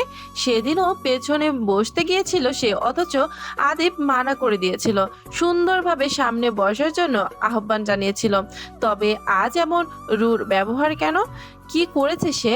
খানিক আগে তো ভালোই ছিল, হঠাৎ এই বদ লোকের কি হয়ে যায়? চিন্তা বাদ দিয়ে এক বুক অভিমান নিয়ে গাড়ির সামনের সিটে এসে বসলো আদ্রিতা। মলিন মুখে সিট বেল্ট বেঁধে নিল দ্রুত। এর মধ্যেই একবার ডান দিকেও চক্ষু ফিরিয়ে সে পাষাণ মানুষটাকে দেখলো না। গাড়ি চলতে শুরু করলো আপন গতিতে। ক্ষুরদার দৃষ্টি সামনে স্থির রেখে আদিব ড্রাইভিং ব্যস্ত। মাথাটা ধপধপ করছে, কপালে ভাঁজ পড়েছে কয়েকটা। আদ্রিতা নাকি তার বোন হয়? তাকে যাকে নিয়ে শয়নে জাগরণে স্বপ্ন সাজায়, সে কিভাবে তার বোন হয়? তার বজ্জাত বন্ধুগুলো এ নিয়ে মজা উড়ালো। মেজাজটাই চটে গেছে। আর সেই চটে যাওয়া মেজাজে তোপে ঝাঁঝরা হয়েছে আদ্রিতার কোমল মন। এখন ভীষণ অপরাধবোধ কাজ করছে আদিবের। মেয়েটার সঙ্গে এমন ব্যবহার করা উচিত হয়নি। তার মা জানতে পারলে ঘোরতর বিপদ। কিন্তু সে কি করবে? আদ্রিতাকে কেউ নিজের বোন বলে সম্বোধন করলে অজান্তেই মেজাজটা গরম হয়ে যায় তার। ক্ষোভে ফুঁসে ওঠে রীতিমতো। হবু বউ কখনো বোন হয়? বোন এবং বউয়ের স্থান কখনো এক জায়গা হয় না। দুটো সম্পর্ক ভিন্ন, তেমনি ভিন্ন তাদের নিয়ে অনুভূতি। তবে কি আর করার, চাচাতো বোনকে যেহেতু ভালোবেসেছে, এই সম্বোধন তো শুনতেই হবে। ছোট থেকেই শুনে এসেছে, এখনো শুনে যাচ্ছে। বিয়ে করার পর কি হয় আল্লাহ তাআলাই ভালো জানেন। কাজিনদের মধ্যে চাচাতো ভাই বোনেরা হয় খুব আপন, খুবই কাছের। আর যৌথ ফ্যামিলি হলে তো কথাই নেই। এক বাড়িতে বেড়ে ওঠা, একসাথেই সবকিছু। এমন চাচাতো ভাই বোনের গভীরতম প্রণয়ের সম্পর্ক খুব কমই শোনা যায়। আদিবও শুরুতে এ নিয়ে হীনমন্যতায় ভুগত। মনে হতো এসব ঠিক হচ্ছে না। আশেপাশের মানুষ কি ভাববে, তার পরিবারই বা এই বিষয়টা কিভাবে নিবে? এসব ভেবে কিশোর বয়সেই নিজ মনের প্রগাঢ় অনুভূতিকে দমাতে চেয়েছিল সে, কিন্তু পারল কই? বরং দিনকে দিন গভীরভাবে আসক্ত হয়েছে। প্রণয়াকাঙ্ক্ষা আরো তীব্রতর হয়েছে। বর্তমানে বেসামাল অনুভূতি দমাতে তো সে একেবারে অক্ষম। আপন চিন্তায় মগ্ন আদিব ড্রাইভিং এর এক ফাঁকে আদ্রিতার দিকে চায়। মেয়েটা উদাস নয়নে জানালার বাইরে চেয়ে আছে, সেদিনের মতো জড়সড় হয়ে।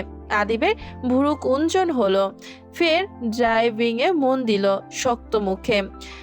নীরব চুপচাপ দুজন, কেউ কারো সঙ্গে কথা বলার সূক্ষ্মতম তাগিদ অনুভব করছে না। আদ্রিতার মন ভার। আজকের দিনটা প্রিয় মানুষের সংস্পর্শে থেকে ভালো কাটলেও শেষ মুহূর্তে এসে এলোমেলো হলো সব। আদিবের হঠাৎ কঠোর আচরণে মনে বিষাদ জমেছে। প্রফুল্লিত মন ক্ষণিককেই মন খারাপের রাজ্যে হারিয়ে গেছে। লোকটা তার সঙ্গে যে কখনো কথা বলে না, কিন্তু যখন বলে তখন ধমক ছাড়া একটা শব্দ উচ্চারণ করে না। কি অপরাধ তার? সমস্ত রাগ তার উপরেই কেন ঝাড়তে হয়? আজব লোক। আর কখনো কোথাও যাবেই না এই লোকটার সঙ্গে। মনে মনে পণ করে আদ্রিতার ঠোঁট ভেঙে এলো কান্নায়। খুব সংদর্পণে চোখের কোঠরে জমা হওয়া জলটুকু মুছে নিল আড়ালে। কিন্তু আচমকা গাড়ি থেমে যাওয়ায় আদ্রিতা যেন হকচকিয়ে ওঠে। তড়িৎ দৃষ্টি ঘুরিয়ে আদিবের দিকে চাইতেই হৃদয় স্পন্দন থামার জোগাড় হয়। কেননা আদিবের তীক্ষ্ণ চাহনি এক মুহূর্তেই তার দিকে নিবদ্ধ, সজ্ঞানে ইচ্ছাকৃত সরাসরি। সে গভীর দৃষ্টিতে পরখ করছে তাকে। আদ্রিতা এরূপ গভীর দৃষ্টির কবলে পড়ে হাঁসফাঁস করে, নড়ে চড়ে তৎক্ষণাৎ চক্ষু নামায়। অস্বস্তি ঘিরে ধরলে জমে স্থির হয়ে বসে থাকে সে। এরই মধ্যে হঠাৎ আদিবের মোলায়েম সুর ভেসে আসে কানে। গাড়ি থেকে নাম। আদ্রিতা থতমত খায় কথাটায়। আদিবের দিকে এক পলক চেয়ে আশেপাশে নজর বুলায় একবার। জনবহুল জায়গায় রাস্তার এক পাশে গাড়ি থামানো, পাশেই একটা আইসক্রিম পার্লার দেখা যাচ্ছে। আদিব কি তাকে নিয়ে সেখানে যাবে? সেই জন্য কি গাড়ি থেকে নামতে বলল? আদ্রিতা বিভ্রান্ত হয়ে ফের আদিবের দিকে চায়। তার অসহায় চাহনি দেখে আদিব এবার আশ্বস্তের সুরে বলে ওঠে, নাম, আইসক্রিম পার্লারে যাব। অবিশ্বাস্য চোখে চেয়ে রইল আদ্রিতা, অথচ আদিব একদম স্বাভাবিক। তার গাঢ় চাহনি এই মুহূর্তে আদ্রিতার চোখে মুখে ঘোরাফেরা করছে। গভীর মায়াময় চাহনিতে এক প্রকার ঘায়ল করে ছাড়ছে ষোড়শী রমণী আদ্রিতাকে। সে চাহনিতে লাজুকলতার ন্যায় নুয়ে যায় সে। এস্ত দৃষ্টি ঘুরিয়ে আদিবের কথা অনুযায়ী তৎক্ষণাৎ গাড়ি থেকে নেমে আসে আদ্রিতা। হঠাৎ আদ্রিতার এহেন কাণ্ডে আদিবের ঠোঁটে ফুটে ওঠে ব্যস্ত হাসি। ঠোঁট কামড়ে সে হাসি কোনো রূপ চেপে সে নিজেও গাড়ি থেকে নামে। গাড়িটা লক করে ঘুরে এসে আদ্রিতার পাশাপাশি দাঁড়ায়। পরক্ষণেই মৃদু শ্বাস ছেড়ে আদ্রিতার ডান হাত তার পুরুষালী শক্ত হাতের ভাঁজে আবদ্ধ করে মুঠোয় পুরে নেয়। অন্যমনস্ক আদ্রিতা চকিত দৃষ্টিতে ফেরায়। তাদের আবদ্ধকৃত হাতের দিকে নজর গেলে গহীন অনুভূতির স্রোতে সে ভেসে যায় অজানায়। শিশিরে মৃদু কম্পন অনুভব হয় গাত্র মাঝে। হার্টবিট ফাস্ট হয়, বড্ড অশান্ত অনুভব হয় তার। এখনকার দৃষ্টিপথ এক প্রকার স্বপ্নের মতো মনে হয়, যা এতদিন ধরে সে দেখে এসেছিল। কুণ্ঠায় নিচু দৃষ্টি তার উপরে তুলতে পারল না সে। তার আগেই আদিবের দ্রুত পদচারণের সঙ্গে নিজের পা মেলাতে হলো বেহালে বেকায়দায়। আইসক্রিম পার্লারের অভ্যন্তরে কর্নারের একটা টেবিলে এসে বসেছে দুজন।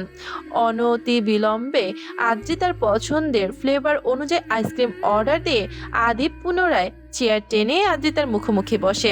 স্তব্ধ শ্বাস ছেড়ে আদ্রিতাকে চোরা দৃষ্টিতে বার কয়েক দেখে নিল। আদ্রিতার এখনো বিশ্বাস হচ্ছে না তার সামনে বসা লোকটা আদিব। এই লোক কি মনে করে তাকে এখানে নিয়ে আসলো? তখন ধমক দিয়েছে বলে তাই তার মন ভালো করার জন্যই কি তবে এখানে নিয়ে আসা? বাহ, এত সুবুদ্ধি কবে হলো ওনার? তার যে আইসক্রিম খুব পছন্দ সেটাও খেয়ালে রেখেছে লোকটা। আড়ালে ঠোঁট টিপে মিটমিটিয়ে হাসে আদ্রিতা। অন্তরে বয়ে যায় প্রশান্তির ঢেউ। খানিক আগেও আদিবের উপর বেজায় রেগেছিল সে, যা এই মুহূর্তে এমন আদরের আয়োজনে একদম প্রশমিত হয়ে গেছে। তার প্রতি জমা হওয়া ক্ষোভের অনল প্রিয়জনের শীতল সংস্পর্শে নিভে গেছে আচমকা। ফুরফুরে অনুভব হচ্ছে ভীষণ। আশেপাশে নজর ঘুরিয়ে কাপল ছাড়া একটা সিঙ্গেল মানুষকেও আবিষ্কার করতে পারল না সে। তাদেরকেও কি উপস্থিত মানুষেরা কাপল ভাবছে? ইস, কি লজ্জার বিষয়। আদ্রিতা দৃষ্টি নুয়ে স্থির বসে রয়। আদিব যদি ফেলে আসা সেই দিনটার মতো আবারও ভালোবাসার বাণী উচ্চারণ করত, আবারও যদি আবেগ মাখা স্বরে বলতো আমার বউ হবি আদ্রিতা, তবে তো তাদের দুজনের মধ্যে কোনো দূরত্বই থাকতো না। এবার যে সে আর ফিরিয়ে দিত না তাকে। প্রফুল্ল চিত্রে মানুষটাকে আষ্টে ফিষ্টে জড়িয়ে ধরে বলে দিত নিজ মনের সমস্ত গোপন কথা। সে দিনটা কি আর কখনোই আসবে না? প্রলম্বিত নিঃশ্বাস ছেড়ে সোজা হয়ে বসতেই কাচের 2 বাটি ভর্তি আইসক্রিম নিয়ে চাওয়া হলো। আদিব তখন ইশারায় তাকে খেতে বলল। আদ্রিতা নড়ে চড়ে বসে একটা বাটি আদিবের দিকে এগিয়ে অপরটি নিজের সংস্পর্শে আনলো। সে জানে আদিব আইসক্রিম খায় না, তার জন্যই বোধহয় সবটা অর্ডার দিয়েছে। তবুও দ্রুত ভদ্রতা সুলভ তার দিকে এগিয়ে দিয়েছে একটা বাটি। যদি এখন তার খেতে ইচ্ছে করে। আদিব এতে ঠোঁট বাঁকিয়ে হাসে। চামচ নেড়ে মেয়েটা ইতিমধ্যে খাওয়া শুরু করেছে। চোখে বিমুগ্ধতার রেশ নিয়েই আদিব তখন বলে ওঠে, খাইয়ে দিব? আদ্রিতা আহম্বক বনে চাইল, নিশ্চিত হতে শুধালো, কি? খাইয়ে দিব কেন সেটা বললাম। আমি আইসক্রিম খাই না, তুই জানিস না? তোকে খাইয়ে দেওয়ার জন্য এটা এগিয়ে দিলে। আদ্রিতা ঢোক গিলে ভুল ভাঙানোর উদ্দেশ্যে ব্যস্ত মাথা নেড়ে বিড়বিড় করে বলল, না না, তোমার জন্যই দিয়েছি। আদিব সরু নয়নে তাকে এক পলক দেখে আর কিছু বলল না। কয়েক চামচ মুখে পুরে বাকিটা রেখে দিল। ফের সম্মুখে তার মায়াবী পরি ধীর সুস্থে খাচ্ছে। খাওয়ার ফাঁকে গোলাপি ঠোঁটজোড়া জিভধারা ভিজে নিচ্ছে ক্ষণে ক্ষণে। কি মোহময়ী লাগছে। আদিব কিঞ্চিত হাসে। মেয়েটা ছোটবেলা থেকেই আইসক্রিমের জন্য বড্ড পাগল। অতিরিক্ত আইসক্রিম খেয়ে ঠান্ডা বাঁধিয়ে বসে থাকতো আগে। এই কারণে কত বকা খেয়েছে তার মায়ের হিসেব ছাড়া, তবুও শুধরায়নি। মুহূর্তেই এক বাটি শেষ করলো সে। অতঃপর আর চোখে আদিবের একবার দিকে চাইলো। আদিব তাকিয়েছিল বিধায় এক জোড়া দৃষ্টি মিলন হলো। আদ্রিতা তড়িৎ চোখ সরিয়ে নিলেও আদিব সেইভাবেই চেয়ে রইল। আদ্রিতার নত মুখের দিকে নজর রেখে কোমল স্বরে জিজ্ঞেস করলো, খাওয়া শেষ? আদ্রিতা ঘন ঘন মাথা নেড়ে জানালো, আমার দিকে তাকা। আদ্রিতা খানিক অবাক হলো। তাকাতে কেন বলছে? বুকের ভেতরটা দুরু দুরু কাঁপছে। সে খেয়াল করছে প্রেমে পড়ার পর থেকে আদিবের মুখের স্বাভাবিক কথাতেও একদম লজ্জায় মিয়ে যাচ্ছে সে। অহেতুক হৃদয় স্পন্দন জোরালো হচ্ছে। কি আজব! ক্ষণিকে মনের অনুভূতি সামলে প্রশ্ন চোখে সামনে চায় আদ্রিতা। তখনই বিস্ময়ে ঠোঁট দুটো ফাঁকা হয়ে আসে রীতিমতো। অপর বাটিতে থাকা আইসক্রিম চামচে তুলে তার মুখের কাছে ধরে রেখেছে আদিব। আদরে উক্তিতে পুনরায় আহ্বান জানিয়েছে। হা কর। শুকনো ঢোক গিলল আদ্রিতা। আদিবের এত খাতির সহ্য হচ্ছে না তার। তবে লোকটা ভীষণ বদমেজাজি। নিজের কথার সঙ্গে সঙ্গে সাড়া না দিলে কঠিন কথা শোনাতে ভোলে না। তার এই স্বভাব আদ্রিতা জানে। তাই কাল বিলম্ব না করে আড়ষ্ট ভঙ্গিমায় হাঁ করল। আদিব ভাবলে সেহীন ভাবে চামচের আইসক্রিম নিয়ে একটু একটু করে খাইয়ে দিল তাকে আদরে স্ফুট মনে। মিষ্টি কোনো স্বপ্নে বিভোর ভেবে আদ্রিতাও বাধ্য বালিকার ন্যায় খেয়ে নিল। অথচ তার মনের কোণে হাজারো প্রশ্ন, পাহাড় সমান দ্বিধা। বাসায় ফেরা হলো সন্ধ্যা 6টায়। বাসার অভ্যন্তরে পৌঁছেই আদিব ছুটল নিজ রুমের উদ্দেশ্যে। আদ্রিতা তার পিছু পিছু এসে ড্রয়িং রুমের ফাঁকা পেল। তার বাবা চাচারা এখনো ফেরেনি। বাকি সবাই হয়তো নিজেদের ঘরে। ধীর কদমে আদ্রিতা এগিয়ে গেল কিচেনের দিকটায়। সেখান থেকে টুংটাং আওয়াজ আসছে। আদ্রিতা কিচেনের দরজার সম্মুখে দাঁড়াতেই মুখে হাসি ফোটে। তার মা, বড় মা, মেছো মা সকলেই খোশ গল্পে মেতে রান্না করায় ব্যস্ত। আদ্রিতা হাস্য মুখে গলা ছেড়ে বলল, আমি যে এসেছি কারো খেয়াল আছে? তড়িৎ 3 জোড়া দৃষ্টি নিবদ্ধকৃত হলো তার দিকে। আফসানা মৃদু হাসে বললেন, কখন এসেছিস? এইমাত্র। আদিব কোথায়? রুমে। আফসানা স্বস্তির শ্বাস ছাড়লেন। পরক্ষণে নরম স্বরে বললেন, যা গিয়ে ফ্রেশ হয়ে নে, তারপর এসে গল্প শোনাবি। সারাদিন সেখানে কি কি করলি? ঠোঁট এলিয়ে হেসে আদ্রিতা মাথা দোলায়। এর মধ্যে মরিয়ম বলে এক ফাঁকে। আদ্রিতা আগ্রহ ভরে শুধায়, কি প্ল্যান করছো মেজমা? তনিমা মেয়ের আগ্রহ দেখে চোখ রাঙিয়ে বলেন, লাফানো বাদে আগে ফ্রেশ হয়ে আয়, তারপর এসে শুনবি। এক জায়গা থেকে এসেছে, সে খেয়াল নেই। আদ্রিতা মুখ ভোতা করলো। আফসানা তা দেখে হেসে বলল, কি প্ল্যান করেছে ওরাই জানে। আমাদের শুধু বলল চিপস আর পাকোড়া ভেজে দিতে। এবার যা উপরে। আদ্রিতা আর দেরি না করে তৎক্ষণাৎ দৌড়ে উপরে গেল। তার অনুপস্থিতিতে তারা কি প্ল্যান করছে তা তো শুনতেই হচ্ছে। প্রবল আগ্রহ চিত্রে ব্যস্ত পদচারণে দোতলায় এসে থামলো আদ্রিতা। অতঃপর কান সজাগ রেখে শব্দ উৎসের খোঁজ করলো। ক্ষণিকে পেয়েও গেল। মৌমির রুম থেকে আওয়াজ আসছে। আদ্রিতা কিঞ্চিত হেসে এগিয়ে গেল সেদিকে। দোতলার বাম সাইডে 3টা রুম। তা মূলত মৌমি এবং বর্ষার জন্য বরাদ্দকৃত। আরাফ ছোট মানুষ, বিধায় বাবা মায়ের সাথেই থাকতো 7 বছর পর্যন্ত। তারপর অবশ্য নিচতলার একটা রুম দেওয়া হয়েছে তাকে। সহাস্য মুখে আদ্রিতা সোজা মৌমির রুমে চলে গেল। বাম সাইডের প্রথম রুমটাই তার। ক্যাচ করে অর্ধ ভেজানো শক্তপোক্ত কাঠের দরজাটা খুলতেই 5 জোড়া দৃষ্টি নিবদ্ধ হলো তার উপর।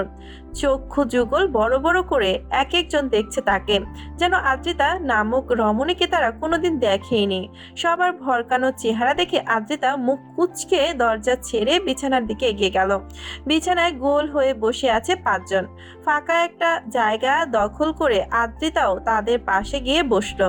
তারপর ভুরু নাচিয়ে শুধালো, আমাকে রেখে কি প্ল্যান করা হচ্ছে শুনি? আদ্রিতার কথায় হতভম্ব ভাব কাটিয়ে স্বাভাবিক হলো সবাই। এর মধ্যে মৌমি খেকিয়ে উঠে পড়ল, কখন আসলি? এভাবে হুট করে কেউ ঢুকে? নখ দিবি না? ভয় পাইয়ে গেছিলাম। দূর। আদ্রিতার কপাল কুঁচকে আসে। আশ্চর্য ভঙ্গিমায় বলে, এতজনকে রেখেও ভয় পাস কি করে? আজব তো। ভয়ে ভয়ে প্রতি উত্তর করলো আরাফ। আমরা ভেবেছিলাম ভূত এসেছে, তাই ভয় পেয়ে গেছি আপু। আদ্রিতা যেন অবাকের চূড়ান্তে বিস্ময়ভূত অবস্থাতেই প্রশ্ন করলো, ভূত আসবে কেন? কি সব আবল তাবল বকছিস? বাসায় কিছু হয়েছে আজ? সকলেই এবার মিটমিটিয়ে হাসলো। মৌমি দুষ্টু স্বরে তৎক্ষণাৎ বলল, তোর অনুপস্থিতিতে ভূত এসেছিল বাসায়। বলেছে তুই এলে আবার আসবে। আদ্রিতার মধ্যে বিরক্তির উদ্রেক হলো। ছোট ফুলিয়ে মৌমিকে বলল, একদম ফালতু কথা বলবি না মৌমি। মৌমি দাঁত কেলিয়ে পুনরায় মুখ খুলতে নিলে মৌয়ের ধমক দিয়ে থামিয়ে দিল। তারপর আদ্রিতার উদ্দেশ্যে বোঝানোর ভঙ্গিতে ধীরে সুস্থে বলল, আজ রাতে আমরা সবাই মিলে হরর ফিল্ম দেখব বলে ভাবছি। কোনটা বেশি ভয়ঙ্কর হবে সেটা নিয়ে আলোচনা হচ্ছিল এতক্ষণ। তার মধ্যে তুই এলি। হঠাৎ আশায় ভয় পেয়ে গেছি আমরা। এই যা। আদ্রিতা এবার ঠোঁট প্রসার করে হাসলো। হরর ফিল্ম দেখার আগেই এক একজন ভয় কাহিল। দেখার পর কি হয় কে জানে। তবে আর বাড়তি শব্দ উচ্চারণ না করে পরক্ষণে নিজেও সামিল হলো তাদের আড্ডা স্থলে। ভয়ে উত্তেজনায় আগ্রহ ভরে এক একজন মতামত দিয়ে সিলেক্ট করলো সবচেয়ে ভয়ঙ্কর ফিল্ম নামখানা। তা হলো নিগেট মেরে অন এলেম স্ট্রিট। অন্তঃস্থলে প্রশান্তি। ফর্সা গাল দুটো উচ্ছ্বসিত হাসির তালে ফুলে উঠেছে ক্রমশ। মায়াবী হাসিতে বেশ মোহনীয় দেখাচ্ছে। এক শীতল স্রোত বয়ে যাচ্ছে গাত্র মাঝে। ঠোঁট কামড়ে নানা ভাবনায় তোলপাড় অবস্থা। কিছুটা শঙ্কা, কিছুটা উচ্ছ্বাস মাখা অদ্ভুত শিহরণ সর্বাঙ্গে। আজকের দিনটা যেন ছিল স্বপ্নের মতো, যা এতদিন দেখে এসেছে সে। আদিবের প্রতিটি অভিব্যক্তি দেখে কিঞ্চিত স্পষ্টতর হলো সে এখনো তাকে ভালোবাসে। আর এটাই যেন খুশির মাত্রা বাড়িয়েছে আদ্রিতার। এখনো চোখে ভাসছে সেই দৃশ্য, যেখানে খুব আদরের সহিত একটু একটু করে তাকে আইসক্রিম খাইয়ে দিচ্ছে আদিব। তখন অনুভূতির চাপে সে এতটাই পিষ্ট ছিল যে আদিবের অবয়ব খেয়াল করতে মনেই ছিল না। পুরোটা সময় আড়ষ্ট হয়ে দৃষ্টি নত রেখেছিল। এখন অবশ্য আফসোস হচ্ছে তার প্রতিটি অভিব্যক্তি খুব সূক্ষ্ম নজরে পরখ করার দরকার ছিল। তাকে ঘিরে যেহেতু আদিবের সমস্ত অনুভূতিদের আনাগোনা, তাহলে লোকটা মাঝে মধ্যে কঠিন আচরণ করে কেন তার সাথে? কি কারণে? তাকে শুধু পূর্বেকার অভিমান থেকে নাকি অন্য কিছু? সেটা তো জানতেই হচ্ছে।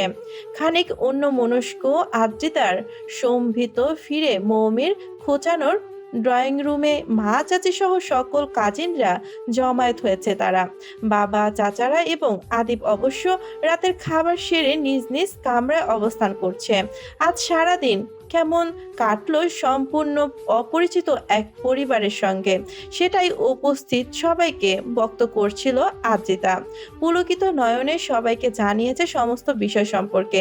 আদিব যে তাকে নিয়ে আইসক্রিম পার্লারে নিয়ে গিয়েছিল সেটা জানাতেও ভুলেনি, তবে স্কিপ করে গেছে আদিবের খাইয়ে দেওয়ার ব্যাপারটা। এটা একান্তই গোপনীয় ব্যাপার। এসব কি আদৌ সবার সামনে বলার মতো? এসব বলতে গেলে নিজে লজ্জায় লজ্জাবতীর ন্যায় নুয়ে যাবে। সকলকে বিস্তারিত কাহিনী জানানোর পর স্বস্তি পেয়েছে আদ্রিতা। এটা তার ছোটবেলাকার অভ্যাস। কোথাও বেড়াতে গেলে তারপর সেখানে সংগঠিত বিষয়গুলো পরিবারের লোকজনের সঙ্গে শেয়ার করা। তার কথা শুনে নিয়ে সবাই আমোদে হাসলো, তারপর ব্যস্ত হলো নিজেদের মতো গল্পগুজবে। এর মধ্যে আদ্রিতা নিজস্ব ভাবনায় বিভোর হলে মৌমির গুতানোর জন্য শান্তি পেল না। পিঠের দিকটা অনবরত খুঁচিয়ে যাচ্ছে সে।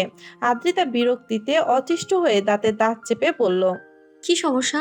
মৌমি সজাগ দৃষ্টিতে চেয়ে নিচু স্বরে বলল, খেপে যাচ্ছিস কেন? সামনে দেখ। আদ্রিতা ভুরু কুঞ্চিত করে সামনে ফিরলে আদিবকে দেখতে পেল। সিঁড়ি বেয়ে নেমে এইমাত্র ড্রয়িং রুমে এসে দাঁড়িয়েছে সে।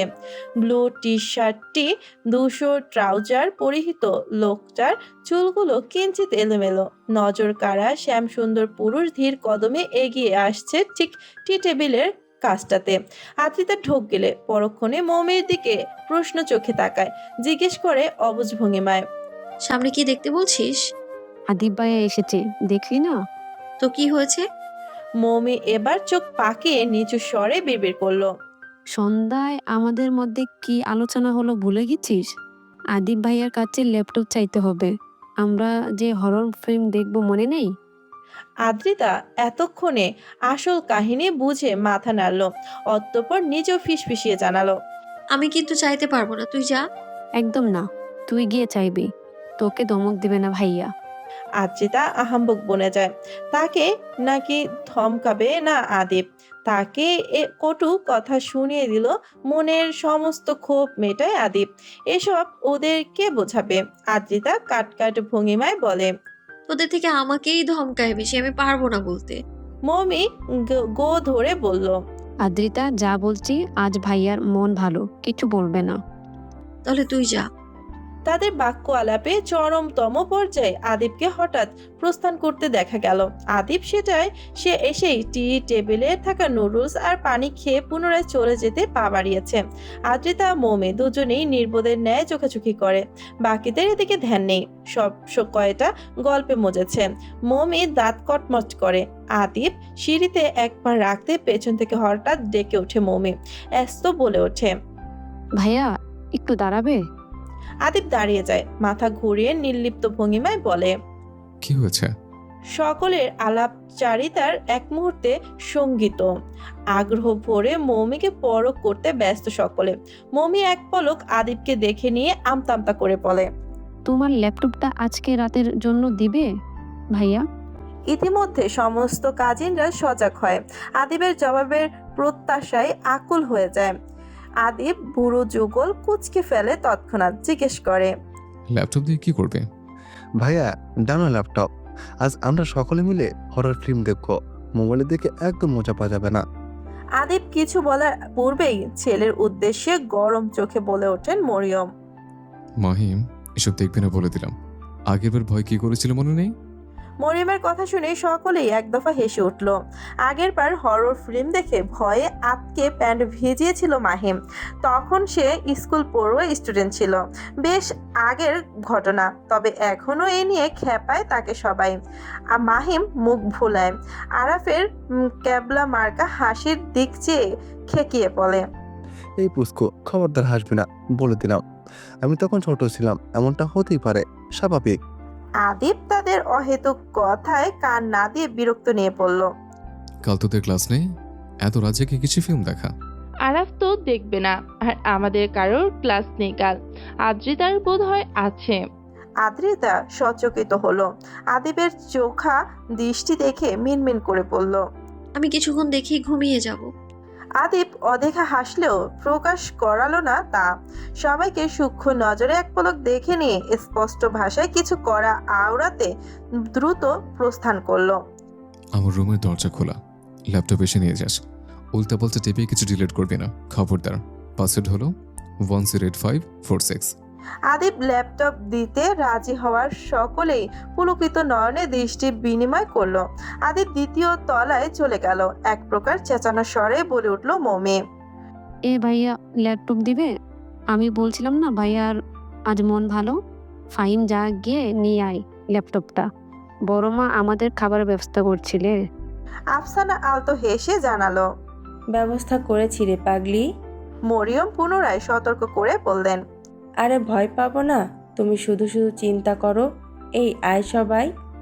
মৌ সকলের উদ্দেশ্যে কথাটা বলে সোফা ছেড়ে উঠল। আরাফ যদিও বায়না ধরেছিল তাদের সঙ্গে ফিল্ম দেখবে, কিন্তু তনিমা বেগম দেননি, আটকে রেখে দিয়েছেন। আদ্রিতাকে রেখে বাকিরা ল্যাপটপ আনার জন্য চলে গেল, আর তাকে কাজ দিল খাবারগুলো নিয়ে উপরে আসার জন্য। আদ্রিতা মাথা দুলিয়ে রান্নাঘরের দিকে গেল, তখনই তার ফোন বেজে উঠল। দিবা কল দিয়েছে। আদ্রিতা স্ক্রিনে চেয়ে সাথে সাথে কল রিসিভ করলো। ওপাশ থেকে আওয়াজ না পেয়ে নিজেই বলল। কি হয়েছে? কথা বলছিস না যে, কি করিস? ভালো লাগছে না রে। 5 সেকেন্ড পর দিবা উত্তর দিল। দিবার কণ্ঠ অস্বাভাবিক, কেমন ভারী ঠেকছে। আদ্রিতা কিছু একটা চিন্তা করে শোধালো। কাঁদছিলি তুই? কি হয়েছে বল না। বাবা মায়ের কথা খুব মনে পড়ছে আজ। কতদিন হলো বাসায় যায় না, ভাইয়াকে দেখি না অনেকদিন হলো। আদ্রিতার মনে বিষাদ জমে বুকের ভেতরটা হুহু করে ওঠে। সে তো পরিবারের সঙ্গে কত ভালো সময় কাটায় সব সময়, কিন্তু দিবা নিজ বাসা ছেড়ে কলেজ হোস্টেল দিন রাত পার করে। গাজীপুরে তাদের নিজস্ব বাসা, সেখানে থেকে যাতায়াত অসুবিধা বলেই একেবারে ধানমন্ডিতে চলে আসা। আদ্রিতা হতাশায় শ্বাস ফেলে, পরক্ষণে শ্বাস দিয়ে বলে। থাক, মন খারাপ করিস না, কি আর করবি। এখন শোন, কাল আসবি আমাদের বাসায়। হ্যাঁ, কাল ক্লাস শেষে চলে আসবি আমার সঙ্গে। ঠিক আছে, আসবো। জানিস ইদানিং কিচ্ছু ভালো লাগছে না, পড়াশোনা তো একদম না। কি যে হলো আমার। আদ্রিতা এবার রসিকতা করে বলল। বিয়ের রোগ উঠেছে তোমার, তাই তো কোনো কাজে মন বসে না। তা অবশ্য ঠিক বলেছিস বান্ধবী। ফাজিল। তোর হিরোর কি খবর? আজকের ঘটনা তো বলি না আমাকে। আগামীকাল আমাদের বাসায় এসে রাতে থাকবি তুই। তখন বললো কাল ওনার বন্ধুরাও আসবে। নোভা আপুর কথা বলেছিলাম না, ওই আপুকে নিয়ে আসবে রায়ান ভাইয়া। তুই কিন্তু কাল আমার সঙ্গে থাকবি। দিবার মন প্রফুল্লিত হলো, পরক্ষণেই আলতো হেসে জানালো। ওকে, আসবো আসবো। গভীর রাত, থমথমে অবস্থা বিরাজমান, নীরবতায় ঘেরা চারপাশ।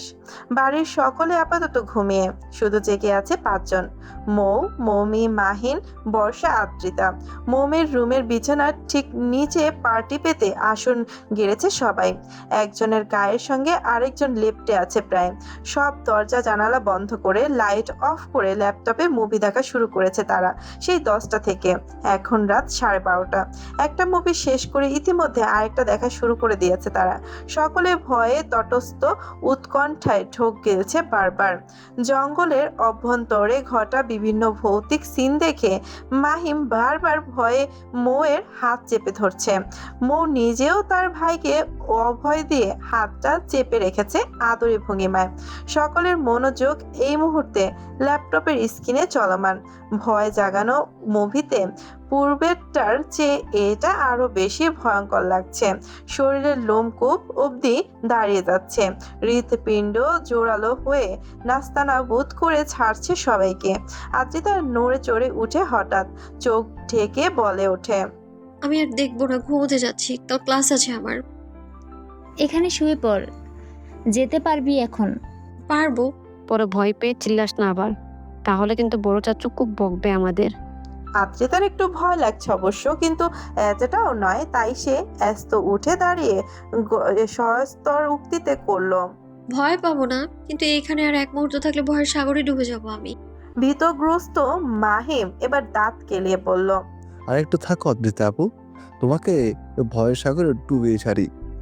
আদ্রিতা চোখ রাঙায় মাহিমকে, তবে কোনো জবাব না দিয়ে যাওয়ার উদ্দেশ্যে পা বাড়ায়। পেছন থেকে মৌমি বলে ফের। সাবধানে যাস।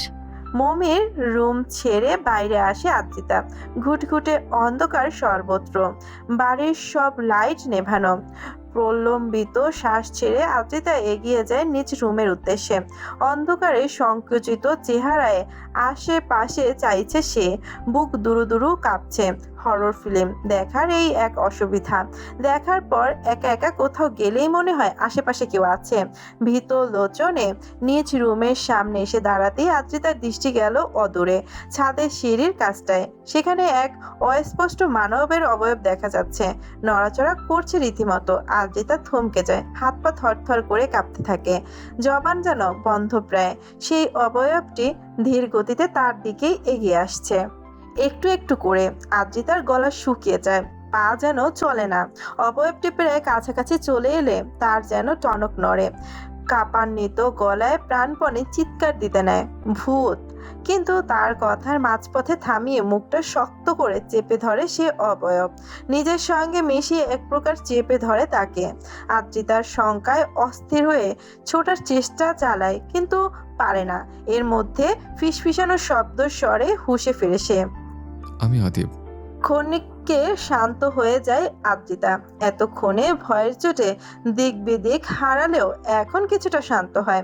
তবে পরক্ষণে নিজের এতটা নিকটে আদিবকে আবিষ্কার করে কুণ্ঠায় হাঁসফাঁস করে। মুহূর্তে ভয়ের অনুভূতি মিলিয়ে ভালোবাসাময় লজ্জায় অনুভূতিরা সর্বাঙ্গে ঘিরে ধরে। আদিবের স্তব্ধ শ্বাস তার ঘাড়ের কাছটায় আছড়ে পড়ছে। মুখ থেকে হাত সরিয়ে সংদর্পণে নিজের হাত দুটো মুঠোতে পুড়েছে সে। কোমলমতি আদ্রিতার বুকের ভেতরকার কম্পন মাত্রা বাড়ে, অনবরত ঢোক গিলে নিজেকে শান্ত করার প্রয়াস চালায়। এরই মধ্যে আদিবের নরম স্বর ভেসে আসে কানে। এতক্ষণে ঘুমানোর সময় হলো? আদ্রিতা খিচে চোখ বুঝে নিল আদিবের শব্দ স্ফুলনের তব্দ শ্বাস ঘাড়ের কাছটায় পড়তেই অনুভূতির জোগাড়ে টলমল অবস্থা তার। সরে আসার চেষ্টা চালালে আদিব নিজেই তাকে ছেড়ে দেয়, পরক্ষণে আদেশ ছড়ে। ঘুমোতে চা, মানসম্মত আজ ডুবিয়ে ছাড়তে, আর যেন এসব দেখা না হয়, মনে থাকবে? আদ্রিতা অস্থির অশান্ত, তবু কোনো রকমের মাথা দুলিয়ে তাড়াহুড়ো করে নিজ রুমের উদ্দেশ্যে ছুটল। এক প্রকার পালাতে চাইল তার থেকে।